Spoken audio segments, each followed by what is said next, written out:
Admiral Zorthellos of the galactic hegemony stood rigid on the command deck of his flagship, the inevitable Dominion. His scaled appendages twitched with anticipation as Earth grew larger on the viewscreen. After conquering 57 civilizations across 3 spiral arms, the humans would be Conquest 58. Begin the standard intimidation protocol, he ordered. His second-in-command, Commander Vex, bowed deep. At once, Admiral. The massive warship, nearly the size of Earth's moon, positioned itself in high orbit. Thousands of smaller vessels fanned out in an impressive display of military might designed to paralyze primitive species with fear. Broadcasting on all Earth frequencies, the communications officer announced.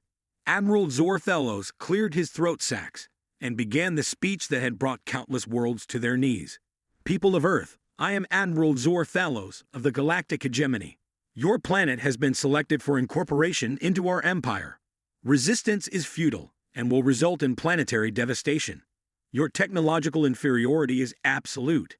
You have one planetary rotation to surrender your governments and resources. The bridge fell silent as they awaited the inevitable panicked responses. Instead, a single communication request came through.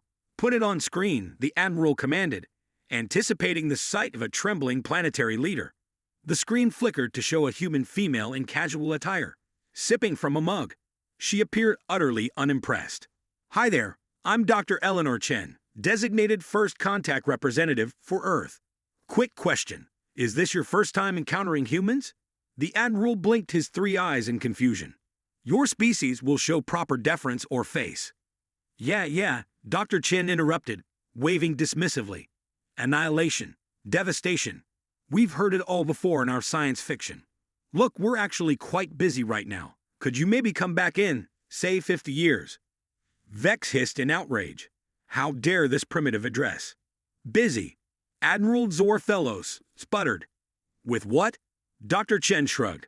Well, we're in the middle of terraforming Mars, mining the asteroid belt, and we've just started constructing our first Dyson swarm. You know how it is with infrastructure projects. Such a hassle.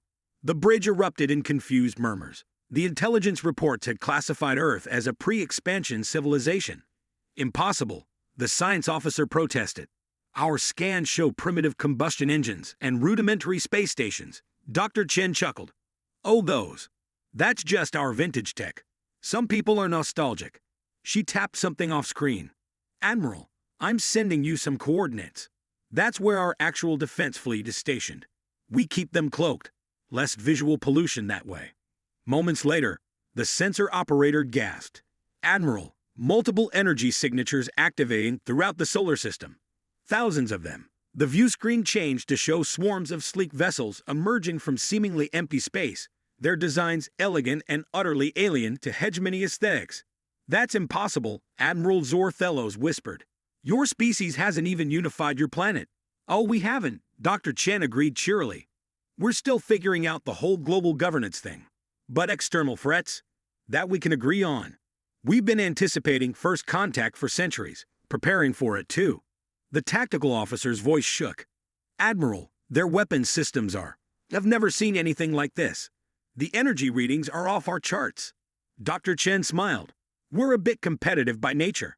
Once we suspected we weren't alone, well, everyone wanted to build the best first contact response. The Americans, Chinese, Europeans, Russians. Everyone has their own defense fleets. What you're seeing is actually just the United Nations' shared resources. Admiral Zorthellos felt his confidence evaporating. But how? Our intelligence was probably looking at what we wanted you to see. Dr. Chen finished for him. We're also quite paranoid, you understand. Comes from watching too many alien invasion movies. A new alarm shrieked across the bridge. Admiral, their vessels are scanning our ship. They've already bypassed our encryption. They're downloading our database. Dr. Chen's smile widened. Sorry about that. Our AIs get curious. Don't worry, we'll send you something nice in return. Maybe some streaming subscriptions. I recommend starting with Star Trek. It might help you understand us better. Admiral Zorthellos slumped into his command chair. 57 conquests, all without meaningful resistance, and now this. So, Dr. Chen continued brightly, shall we discuss diplomatic relations instead? We're actually quite friendly once you get to know us. And fair warning, the alternative to friendship is Well, we've spent a lot of time imagining how to deal with hostile aliens. The Admiral gestured weakly to cut the transmission. He turned to his stunned bridge crew. Withdraw the fleet, he ordered quietly, and update the hegemony database. Sir, Commander Vex questioned. Classify humans as do not provoke and recommend immediate alliance negotiations, the Admiral muttered, staring at the blue planet on the view screen. Before they decide to expand beyond their system,